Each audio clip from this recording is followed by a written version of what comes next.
Between 1847 and 1862, something deeply unsettling occurred on the grounds of Fair Haven Plantation, located about 17 miles northwest of Charleston, South Carolina.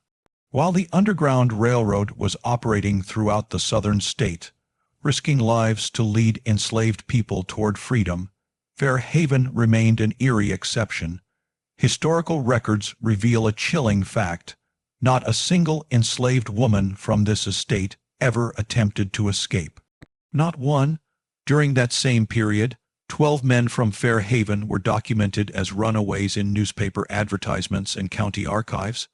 The Charleston Mercury even printed notices offering reward money for their capture. But the women stayed, every single one of them. At first glance, this might seem like coincidence or circumstance, but the auction records tell a darker story. Women sold from Fair Haven fetched unusually high prices, 2 or even 3 times greater than comparable sales elsewhere in South Carolina. Bills of sale describe them with language far different from the usual degrading labels of the time. They were recorded as superior breeding stock, proven bloodlines, and guaranteed fertility. The Charleston Historical Society's archives reveal how meticulously each woman was documented. Numbers, dates, measurements, notes on complexion and strength. Each entry read more like livestock inventory than a human record. For 15 years, these patterns continued uninterrupted until an unexpected discovery exposed what had been carefully hidden beneath the plantation's soil. That discovery came not from an escaped slave or an abolitionist raid, but from something far more mundane, a property dispute over inheritance in 1862. At the time, Fair Haven sprawled across 800 acres of rich low country land, famous for producing Sea Island cotton, one of the South's most profitable exports. The estate had belonged to the Ruddled family since 1791, passed down from father to son through 3 generations. By the mid-1840s, it was managed by Thomas Ruddled Roman III, a man known for his quiet demeanor and reserved habits, qualities that set him apart from Charleston's typically ostentatious planter elite. He attended church regularly at St. Philip's, served on civic committees, and was regarded as the model of a respectable landowner running a well-ordered operation. The plantation maintained around 60 enslaved people, relatively few for a property of its size. Yet what distinguished Fair Haven was not its size, but its demographics. Census records from 1850 show 38 women and girls compared to just 22 men and boys, a complete inversion of the typical ratio on similar estates. Most plantations favored male laborers for heavy fieldwork, but Fair Haven was dominated by women.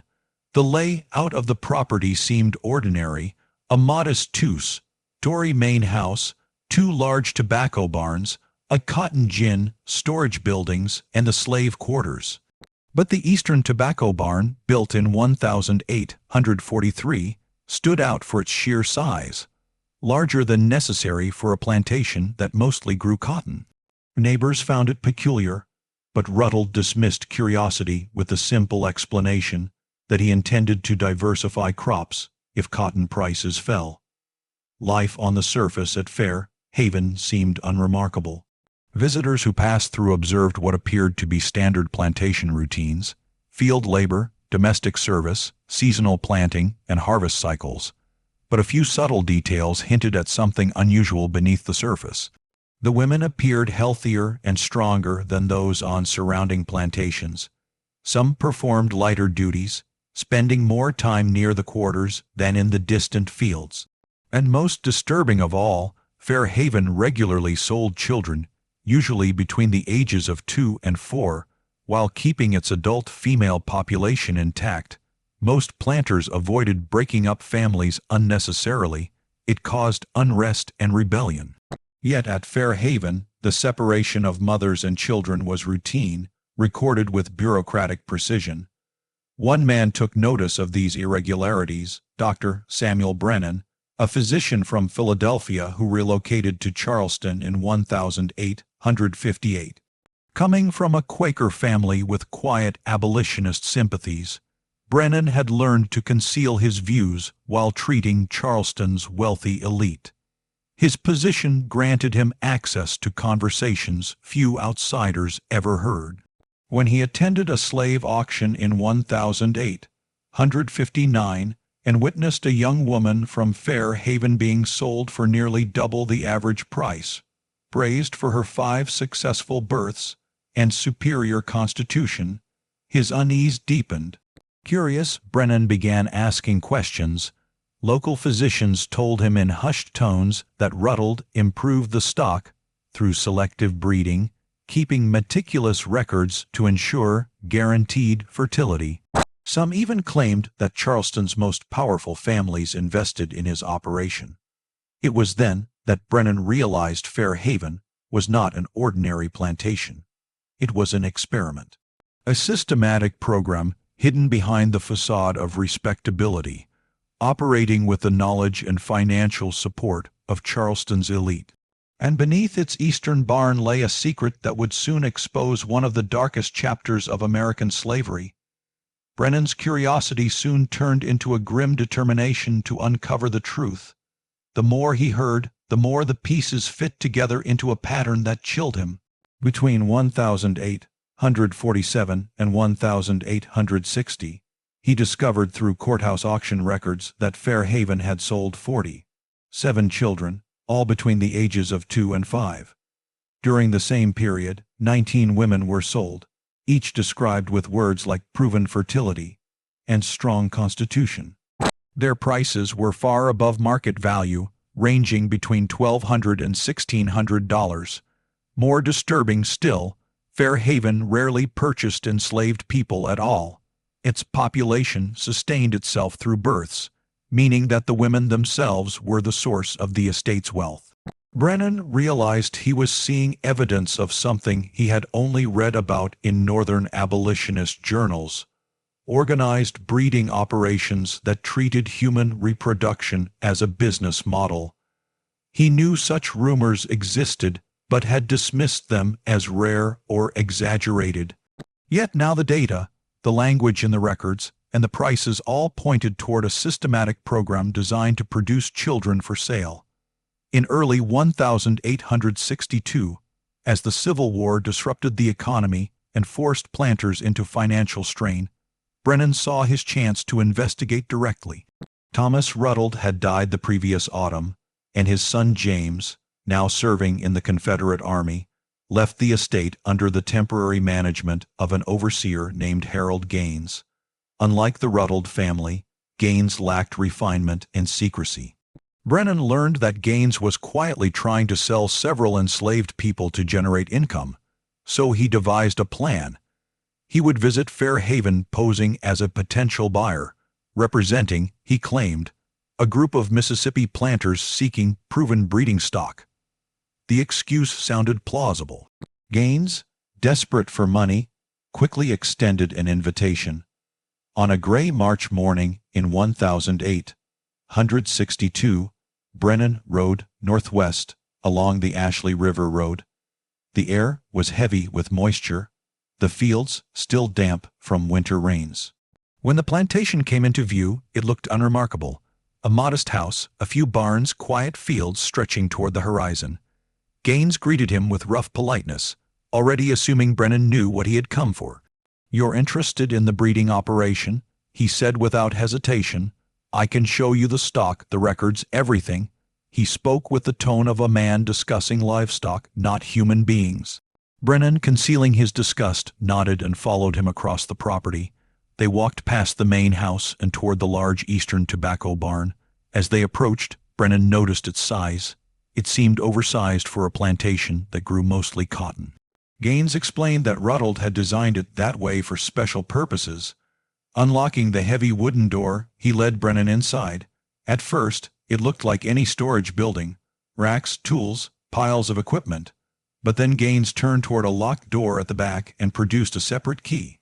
"The program operates here," he said casually, as if revealing a secret workshop.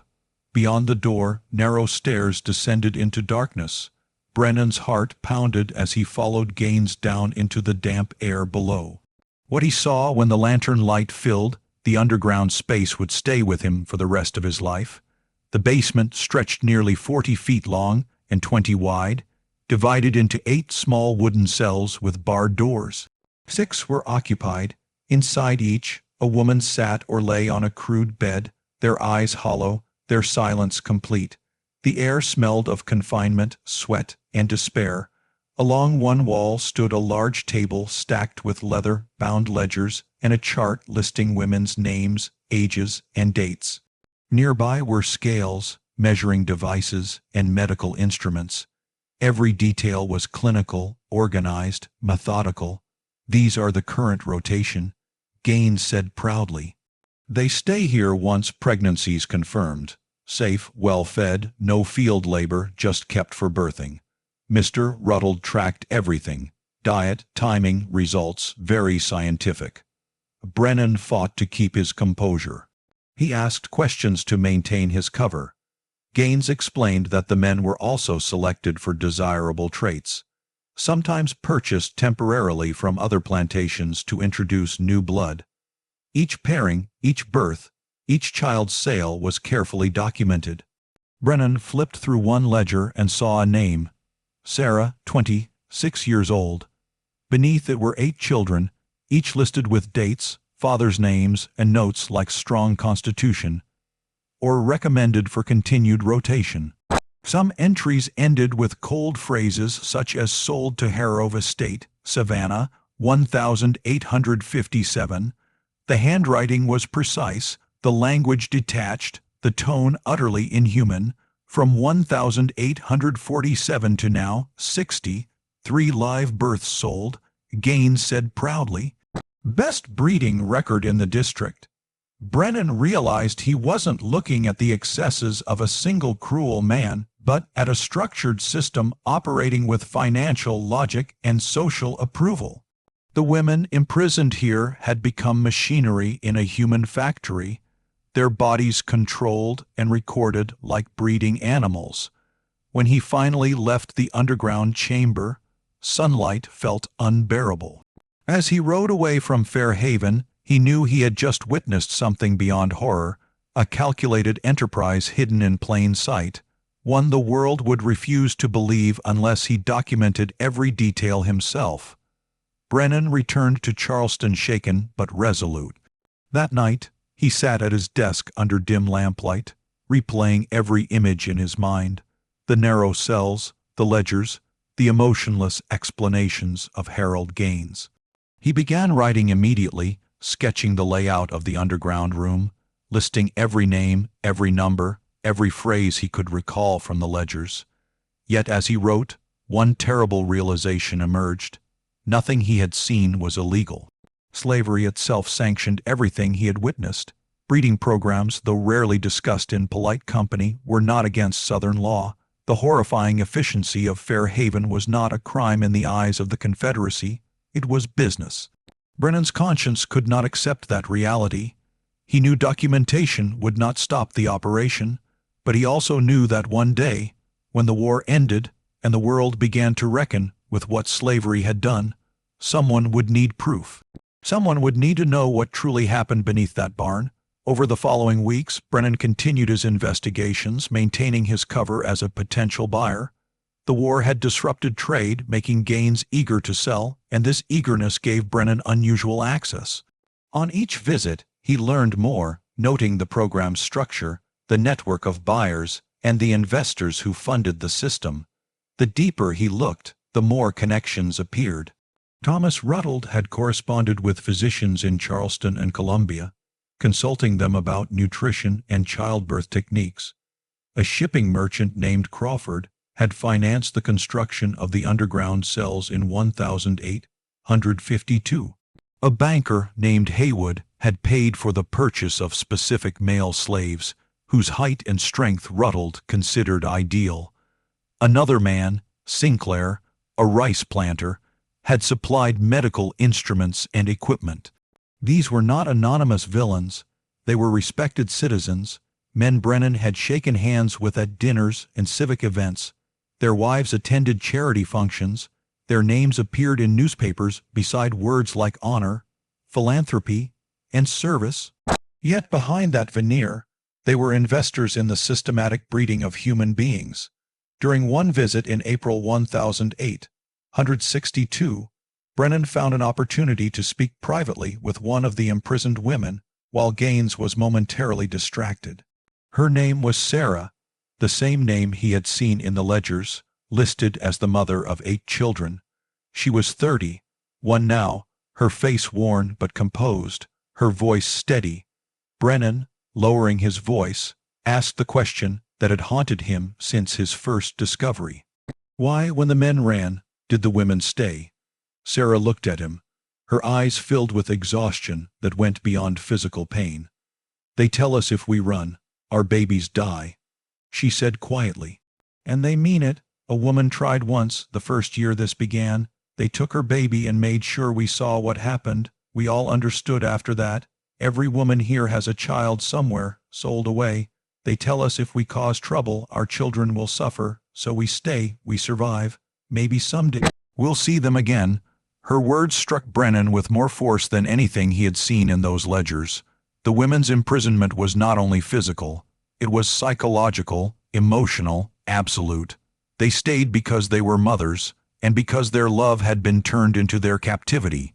The real chains were not the bars around them, but the fear that their children would die if they resisted. Brennan's medical training had prepared him to analyze the human body, not the human soul. But in that moment, he understood the depth of manipulation that had sustained Ruddle's operation for 15 years. These women were not docile, they were hostages to their own motherhood.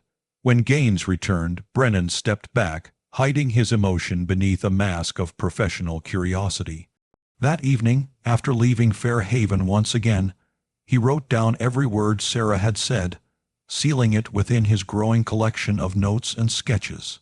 By late spring of 1862, his documentation had grown into a comprehensive record. The names of the women, the dates of the children's births, the investors' identities, and the medical routines that governed the operation. But he knew time was running out. The war was intensifying, Union forces tightening their grip on the South. Brennan feared that chaos would soon sweep through Charleston and destroy the very evidence he was gathering. He resolved to preserve everything in multiple copies, one to stay in Charleston, one to send north to his family in Philadelphia, and another to deposit with a trusted Quaker contact in Columbia. If the war ended, as he believed it must, these documents would tell the world what had been done in the name of science and profit. In August 1862, Brennan made one final visit to Fair Haven under the pretense of reconsidering his purchase. Before leaving, he found another brief moment to speak with Sarah. He handed her a folded piece of paper, an address in Philadelphia, his sister's home. If you survive this, he whispered, and ever reach the North, find this address, tell them I sent you. Sarah said nothing, but her eyes softened for the first time, a faint spark of hope breaking through resignation. Brennan left Fair Haven knowing he would never return as an impostor. He had seen too much, heard too much, and carried too heavy a truth. Back in Charleston, he sealed his notes in waxed packets and sent them to his trusted contacts, praying that even if he died in the war, Orange South, his record of what he had witnessed would survive. He did not know whether the women of Fair Haven would ever be freed, but he knew that their story must be. The war reached Charleston slowly, carried first by whispers and shortages, then by the thunder of cannon from the coast. By 1865, the city was collapsing under blockade and bombardment, its proud streets hollowed by hunger and fear. Through those chaotic years, Brennan remained, tending to wounded soldiers and sick civilians, quietly keeping his secret alive. When Union forces finally entered Charleston in February, he wasted no time. Carrying the sealed packet of documents he had preserved for 3 long years, he went straight to the Union command post and demanded to speak with someone in authority. The officers were skeptical at first. They were dealing with a city in ruins, thousands of freed people with nowhere to go, and the logistics of military occupation. The story of one plantation, no matter how horrific, seemed a small matter compared to the scale of war. But Brennan persisted. He showed them his sketches, his copies of ledgers, his detailed notes describing the underground cells beneath the eastern barn. He explained that this was not merely a story of cruelty. It was evidence of a systematic operation that reduced women to breeding stock and treated children as commodities. Finally, a young officer named Captain Joseph Fuller agreed to accompany him to Fair Haven to see the site himself. They set out on a mild March morning, the air heavy with the scent of early spring. The fields along the Ashley River lay untended, the once wealthy plantations silent and empty. When they reached Fair Haven, Brennan immediately sensed the change. The main house had been damaged by fire, its windows shattered, its porch half collapsed. The barn stood open and abandoned, and the land that had once echoed with labor was now still. They found Harold Gaines living in a small house near the edge of the property, gaunt and defeated, surrounded by a few former slaves who had claimed the land as their own. When Brennan and Captain Fuller confronted him, Gaines seemed almost relieved to talk. The world he had served had already died, and confession cost him nothing. He told them that when the news came of Confederate defeat, the enslaved women had gone down into the underground cell and destroyed everything. They burned the ledgers, he said flatly, every record, every name. They made a fire right there in the barn, said they wanted to burn the past. Brennan felt both sorrow and admiration. The women had destroyed the documentation he had spent years trying to preserve, but in doing so they had reclaimed some measure of power. They had burned the evidence of their captivity to deny their oppressors even the memory of control. Fuller insisted on seeing the site himself. Gaines led them to the eastern barn, now half collapsed. The heavy door to the underground chamber hung open, revealing the blackened interior below. Brennan descended the steps slowly, lantern in hand. It was the first time he had returned to that place since 1862, and the air still smelled faintly of smoke and damp wood. The cells were broken open, doors torn from hinges, the examination table overturned. Ashes filled metal pails in the corner where the ledgers had burned. The walls were scorched, and only fragments of paper remained, edges charred but still faintly legible. Brennan knelt and sifted through the remains, finding one partially intact ledger that covered the years 1847 to 1852, the earliest records of the program. It was the only surviving piece of written proof. He held it carefully, his hands trembling, knowing this was all that remained of 15 years of systematic human breeding. Captain Fuller stood silently beside him, staring at the cells in disbelief. "How long did this go on?" he asked quietly. 15 years, Brennan replied. 60. 3 children sold, every one of them born down here. Fuller shook his head slowly, and this was legal. Brennan met his gaze. Completely legal, profitable, respected. The captain had no words. Outside, the spring light seemed cruel in its brightness. The silence of the ruined plantation pressed against them as they walked back toward their horses. Gaines, hollow and tired, told them that most of the women had fled as soon as Union troops arrived. Some, he said, had gone north with the soldiers. Others traveled to neighboring plantations, searching for children who had been sold years earlier. Brennan asked about Sarah. Gaines thought for a moment. "She left when Sherman's men came," he said. "Said she had names, places written down. Said she was going to find her babies." Brennan felt a rush of hope. She was alive then, free and searching. It was a small mercy in the midst of devastation. Captain Fuller filed an official report on their return, documenting Brennan's testimony and the physical evidence at the site. The Union authorities added it to their growing archive on the realities of slavery, but they made it clear there would be no prosecutions. The war's purpose, they said, had been to end slavery, not to punish those who had lived within its laws. Thomas Rutland was dead, killed in battle at Gettysburg. The investors, Crawford, Haywood, Sinclair, were still powerful men in Charleston, navigating Reconstruction's shifting politics. Pursuing them, the Army decided, would do more harm than good. Brennan protested, but the officers dismissed his outrage. "We've ended slavery," one colonel told him. "That's the justice available." Brennan knew it wasn't enough, but he also knew the truth. Justice would not come from the courts or the government. The only justice left was memory, and so he stayed in Charleston, treating the freed and the wounded, writing down testimonies, recording the stories of those who had survived Fair Haven and other plantations like it. He gathered what fragments remained, voices, memories, names, and promised himself that even if the law refused to act, history would not be allowed to forget.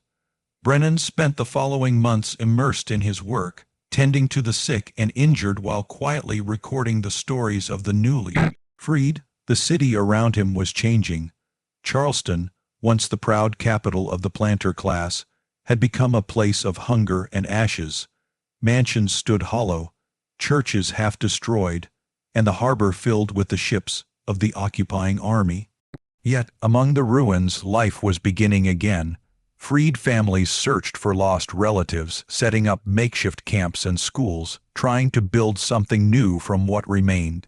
Brennan's name became known among them, not as a Northern doctor or a man of science, but as someone who listened, who believed their stories when others dismissed them as exaggerations. He wrote down every account of abuse, every recollection of sale and separation. Over time, he began to hear echoes of Fair Haven's system in testimonies from other plantations, reading programs that followed the same cruel logic, the same patterns of control and record-keeping. The horror he had uncovered was not unique. It was part of a network, hidden in plain sight. In March 1866, Brennan received a letter that would haunt and sustain him for the rest of his life. It had been forwarded from Philadelphia, written by his sister, who said that a woman had come to their home carrying a worn scrap of paper with his address written on it. Her name was Sarah. The letter enclosed her message, written in her own uneven handwriting. She had learned to read and write only recently with the help of Brennan's sister. Sarah described her journey since leaving Fair Haven. She had followed rumors and ledgers, moving from plantation to plantation across Georgia, searching for her children. She found two, a boy of 12 and another of 14. The younger did not remember her at all. The older had been told his mother was dead. Sarah stayed with them for several weeks, trying to rebuild some fragile connection, but both boys were strangers now, living as laborers on land once soaked with their suffering. "I found 2 of my 8, she wrote, "and I will keep looking for the others, but I wanted you to know I survived, and I wanted you to know that what you did mattered. Someone wrote down what happened to us, someone remembered." Brennan sat with that letter for a long time, his hands trembling. He had doubted whether his documentation would ever make a difference, but Sarah's words proved that bearing witness had meaning even when justice did not. Her survival was a victory, quiet but real. In the months that followed, Brennan compiled everything he had gathered into one complete record. He transcribed Sarah's letter in full and added it to his growing report alongside the names, the sketches, and the charred fragments of Fair Haven's ledger. He wrote not just as a physician, but as a witness, describing in precise language what he had seen, heard, and confirmed. He titled the manuscript Documentation of Systematic Human Breeding Operations at Fair Haven Plantation, Charleston District, South Carolina, 1008, 147-1862. In his closing words, he wrote, "This was not the cruelty of one man, but the rational consequence of a system that turned people into property." He produced multiple copies, sending one to an archive in Philadelphia, another to Boston, and one to remain in Charleston's Historical Society. He wanted the record to outlive him, to exist beyond denial or revision. Fair Haven itself, meanwhile, was dissolving into history. The plantation was divided and sold during Reconstruction. Its sorted fields now scattered into small plots worked by freedmen and poor farmers. The main house, already damaged by fire, was demolished in 1874. The tobacco barns collapsed over the years, and the underground cell beneath the eastern barn was filled in by a later owner who tried to build on the site. By 1890, there was no visible trace of what had once existed there, only the faint memory carried by those who had survived. The families who had funded the breeding program, Crawford, Haywood, Sinclair, remained respected pillars of Charleston society. None ever acknowledged their involvement. When Brennan's report occasionally surfaced in abolitionist writings or Northern newspapers, these families dismissed it as Yankee propaganda. A letter published in the Charleston Courier in 1873, written by the son of investor James Crawford, called Brennan's work the fabrication of a Northern fanatic seeking to justify invasion and ruin. Brennan read the letter in silence, unsurprised. Denial was the final defense of those who had built their fortunes on human lives. He spent his remaining years practicing medicine, helping freed families locate lost children, and sending copies of his documentation to anyone willing to preserve them. He corresponded with historians, reformers, and church leaders, reminding them that memory itself was a form of justice. In his notes he wrote, "We cannot prosecute the dead, but we can preserve the truth so the living will know what was done in their name." It was this belief that carried him into his final decade. By the late 1880s, his health began to fail. Decades of work and the weight of what he had witnessed had left him frail, but he continued to write letters until his hands could no longer hold a pen. When he died in 1891, his life's work was already scattered across archives and personal collections. He never knew that the story he recorded would resurface decades later, when the children born in Fairhaven's underground cell began to search for their origins. But in his last journal entry, written a few weeks before his death, Brennan had written only one line: "Truth does not bring peace, but it preserves memory, and memory, when kept, can still wound the guilty." In the spring of 1889, nearly 3 decades after the war's end, a letter arrived at Friedman's bureau office in Atlanta that would revive the buried story of Fairhaven. It was written by a woman named Clara Hayward, a seamstress in her 30s who had grown up enslaved in Georgia. Her letter was simple but heartbreaking. She was trying to find information about her birth, which she believed had occurred on a plantation near Charleston before the war. Her earliest memory, she wrote, was of being examined by a man who measured her height, looked at her teeth, and then placed her in a wagon as her mother cried. Clara had spent her life haunted by that image, and by the knowledge that she had been born for sale. The Bureau forwarded her letter to church groups in Charleston that had been collecting testimonies from formerly enslaved people. And through those channels, her story reached a small circle of abolitionist researchers who were familiar with Brennan's documentation. They sent Clara portions of his surviving report and the few legible pages from the charred ledger that had been recovered from Fairhaven's underground cell. When she received them, she read her own history for the first time. According to the records, her mother's name was Ruth. She had been part of the breeding program and had given birth to a daughter in 1856. That child, Clara, had been sold at age 3 to a Georgia plantation. Clara's reply, preserved in church archives, was filled with grief and clarity. "All my life I was told I came from good stock," she wrote. "They said I was born for breeding. I did not understand what that meant until now.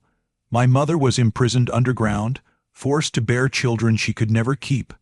I was one of them. Brennan, though aging and in frail health, was still alive in Philadelphia when Clara's letter reached him." Reading it reignited a purpose he thought had long ended. He began writing again, sending inquiries to churches, Friedman's bureau offices, and local officials throughout the South. He asked for any record of a woman named Ruth, likely in her 50s, once enslaved at Fairhaven Plantation. Weeks turned into months. Dozens of letters came back with fragments of information, but no confirmation. Ruth was a common name, and the post-war migrations had scattered people across states and territories. Yet Brennan refused to give up. He knew this was his last chance to reconnect the fragments of a story he had spent his life preserving. Finally, in March 1891, only 3 months before his death, a response arrived from a minister in Mobile, Alabama.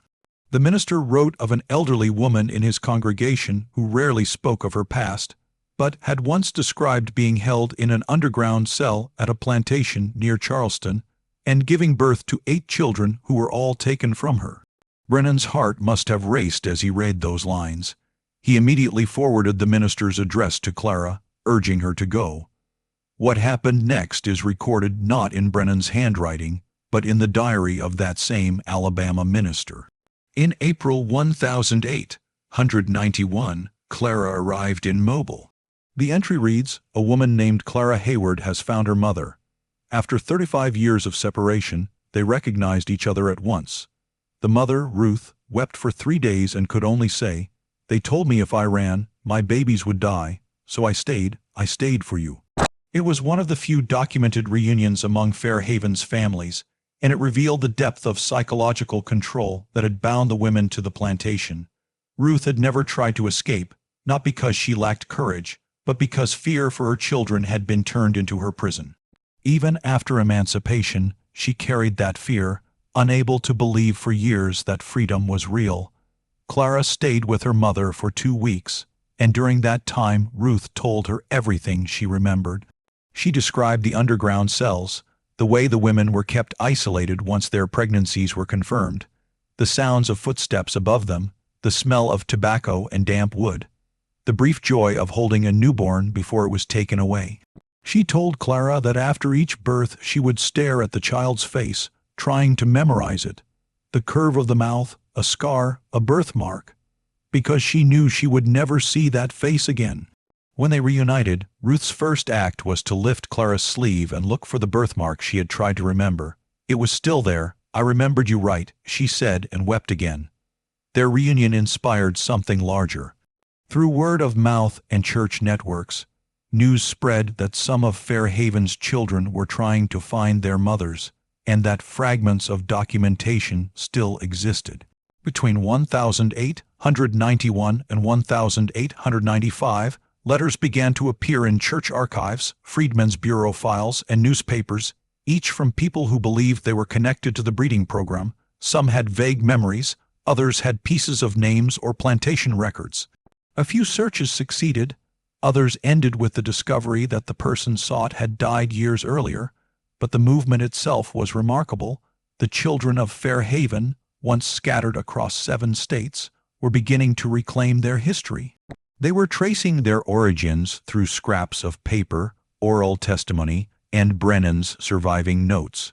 For the first time, the victims of a system built on silence were finding a collective voice.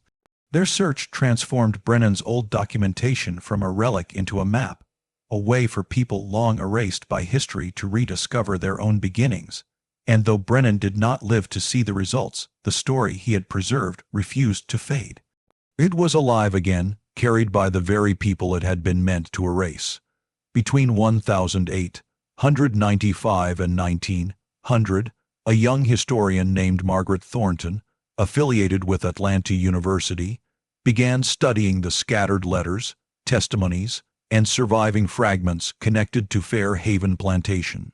She had first learned of the case through one of the church archives that had preserved Sarah's and Brennan's correspondence.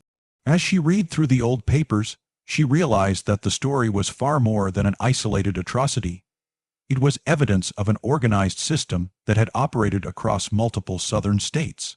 Determined to document it properly, she began tracking down everyone she could find who had been connected to Fairhaven or who claimed to have been born from similar programs. Over 5 years, she interviewed 12 individuals who identified themselves as Fairhaven children, and 3 women who had survived imprisonment in the breeding program itself. Her research culminated in a paper published in 1901 titled Systematic Reproduction and Family Separation, a case study of Fairhaven Plantation. In her study, she analyzed not only the mechanics of the operation but its long-term psychological consequences. She described recurring symptoms among survivors: nightmares, anxiety, fear of confinement, and an inability to form lasting family bonds. Many of the women, she noted, had never had children after emancipation, even though they were still of childbearing age, the forced reproduction of their past. She wrote, created a lasting aversion to motherhood. What was once a natural act of love had been turned into an instrument of control. Thornton's research went further than Brennan's. Through painstaking analysis of auction records, estate documents, and personal letters, she discovered that Fairhaven had been only one node in a wider network of similar programs operating throughout South Carolina, Georgia, and Alabama between 1840 and 1865. Planters had shared methods, traded enslaved men to introduce new traits, and exchanged correspondence discussing results as though comparing agricultural experiments. One particularly disturbing find was a letter from Thomas Rutteld himself, dated 1857, addressed to a Georgia planter. It read, "I am pleased to accept your offer of Jacob for a period of 6 months. His height and build match the specifications we discussed. I anticipate several promising additions to our program from this arrangement." The matter-of-fact tone of the letter revealed everything about the mindset of those men. They did not see people. They saw breeding material, measurements, and results. For Thornton, this discovery confirmed that Fairhaven was not an isolated horror, but part of a deliberate, coordinated system built on the logic of profit and eugenic fantasy. Despite the groundbreaking nature of her research, Thornton's work faced immediate backlash. The academic establishment of the early 20th century was not ready to confront the full brutality of slavery, especially not the intimate and organized violations her study exposed. Southern historians dismissed her findings as exaggerated, claiming that she had relied too heavily on emotional testimony. Prominent Charleston families, descendants of the very investors Brennan had named, publicly denounced the research, calling it slander. In 1902, several of these families exerted pressure on Atlanta University's donors, many of whom were Southern businessmen. The university, fearing financial repercussions, issued a formal statement distancing itself from Thornton's conclusions. It claimed her work lacked adequate corroboration and did not meet the standards of objective scholarship. Shortly afterward, Thornton lost her teaching position. Her career effectively ended, and she spent the rest of her life teaching at small community schools, her research largely ignored by the mainstream academic world. But among the black communities of the South, her work spread quietly and powerfully. Churches, mutual aid societies, and teachers circulated copies of her study, reading it aloud at gatherings and using it to educate the younger generations about what slavery had truly been. For the first time, descendants of the enslaved had written, documented proof that the whispered stories passed down in families were not myths. They were fact. The names, Thornton included, Crawford, Haywood, Sinclair, appeared again and again in those circles, symbols of how deeply white respectability had been intertwined with barbarity. Her research gave the victims of Fairhaven a voice that could not easily be silenced. The reaction among the powerful families was fierce. In Charleston newspapers, letters poured in defending their ancestors' honor. "These accusations," wrote one descendant of James Crawford, "are the bitter fabrications of Northern agitators seeking to blacken the reputation of gentlemen who acted within the bounds of law and civilization. But the denials could not erase the evidence." Brennan's original report, Sarah's and Clara's letters, the church testimonies, and Thornton's findings together created a chain of documentation too strong to be dismissed entirely. Even as Southern historians tried to bury the subject, the truth circulated quietly through sermons, community meetings, and abolitionist journals, kept alive by those who understood that silence was just another form of erasure. By the early 1900s, the story of Fair Haven had become more than a record of one plantation's crimes. It had become a symbol of how entire societies could rationalize horror as progress, how scientific language could disguise moral collapse. Thornton's paper, though publicly condemned, gave the descendants of the enslaved something the oppressors could never reclaim: evidence, proof that their ancestors had not imagined their suffering. Proof that what had happened in that underground chamber beneath the eastern barn was not legend or exaggeration, but a documented truth that had survived the flames.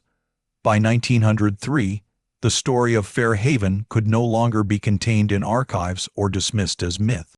That year, one of its survivors' children, a man named Samuel Crawford, no relation to the wealthy Charleston family of the same name, published a short memoir titled Born for Sale: My Life as a Product of Systematic Breeding. He had been born at Fair Haven in 1859 and sold at age 3 to a plantation in Mississippi. In his book, he described how he grew up being told he came from superior stock, that his worth lay not in his humanity, but in his strength and the children he might one day produce. "I was not raised to be a person," he wrote. "I was raised to be a product." His words burned through the polite denials of Southern society. He spoke not with bitterness but with precision, tracing his life back to the underground cell where his mother, Ruth, had been imprisoned. "The people who designed these programs were not monsters," he wrote. "They were respected citizens, men who went to church, who invested in business, who believed they were improving humanity. That is the true horror." His memoir reached black churches, schools, and civic groups across the South. It gave a name and voice to a history that generations had been told to forget. Inspired by Crawford's courage, others began to speak. Between 1903 and 1910, more than a dozen first-person accounts appeared in local newspapers and small presses.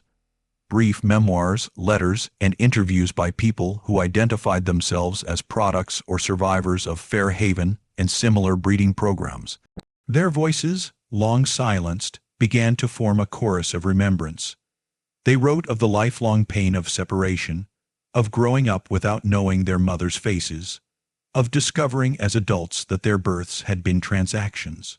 Many described how learning their origins filled them not only with sorrow, but with a fierce determination to ensure that their mother's suffering was never erased. The more these stories spread, the harder it became for anyone to deny them. Scholars, ministers, and early civil rights advocates began to cite Fair Haven as a case study in how slavery's violence had reached into the most intimate aspects of human life. By 1910, the evidence was undeniable. Brennan's original report, Thornton's suppressed research, the survivors' testimonies, and the fragments of ledgers formed a mosaic of truth. Fair Haven had existed. Its program had produced 63 children over 15 years. Prominent Charleston families had funded it, and no woman had ever run because her children were held hostage by threats of death. The plantation itself was gone, its land divided, its structures rotted into the earth. But the memory had outlived the walls that once hid it. Yet despite all the proof, no formal acknowledgement ever came. The families who had financed the breeding program remained wealthy and influential. They dismissed the accounts as abolitionist lies or northern exaggerations. Southern historical societies quietly avoided the topic, preferring the myth of benevolent slavery to the documented reality of organized human breeding. Still, the record endured because ordinary people refused to let it die. Ruth's words to Clara, "They told me if I ran, my babies would die, so I stayed," became a kind of quiet anthem among those who shared her story. Within church circles and early black colleges, Fair Haven was taught not as tragedy alone, but as testimony to endurance. The women who had been trapped in that underground cell were remembered not for their captivity but for their survival, for the strength that allowed them to endure what was meant to destroy them. Their choice to burn the ledgers in 1865, once seen as the destruction of evidence, came to be understood as an act of defiance, an assertion that their lives could not belong to the men who who had catalogued their bodies. The fragments that remained, saved by Brennan, were enough to preserve the truth without preserving the ownership. Ruth died in 1899, 8 years after her reunion with Clara. Her gravestone in Mobile, Alabama, was simple: Ruth, mother of 8. She stayed because she had no choice. Clara, her daughter, lived long enough to see her mother's story become part of public record. Before her death in 1917, she wrote one final letter to a church archivist: "What they did to us should never be hidden again. We are not myths, we are memory." Her letter, filed alongside Brennan's documents and Thornton's research, closed the circle of testimony that had begun half a century earlier in the dark beneath a tobacco barn. Today, nothing remains of Fair Haven Plantation. The land has been built over, the soil tilled and paved, the exact location of the underground chamber lost. There is no monument, no plaque, no guided tour to tell visitors what once happened there. Only archives and words keep the memory alive. The meticulous notes of a doctor who refused to look away, the voices of the women who stayed when escape meant death for their children, and the letters of the children who grew up searching for mothers they could barely remember. Fair Haven's story is not only about horror, but about survival, about the power of truth to endure when every effort is made to bury it. Brennan had once written that documentation mattered even when justice was impossible. He was right. What survives of Fair Haven is proof that the truth, once recorded, outlives those who try to silence it. And now, as the generations who came after continue to read and remember, the women who were never allowed to run are no longer voiceless. Their story has been told, preserved, and carried forward. They are remembered not as property, but as witnesses to the depths of cruelty and the resilience of the human will. Fair Haven is gone, but its truth remains, unforgiven, undeniable, and unforgettable.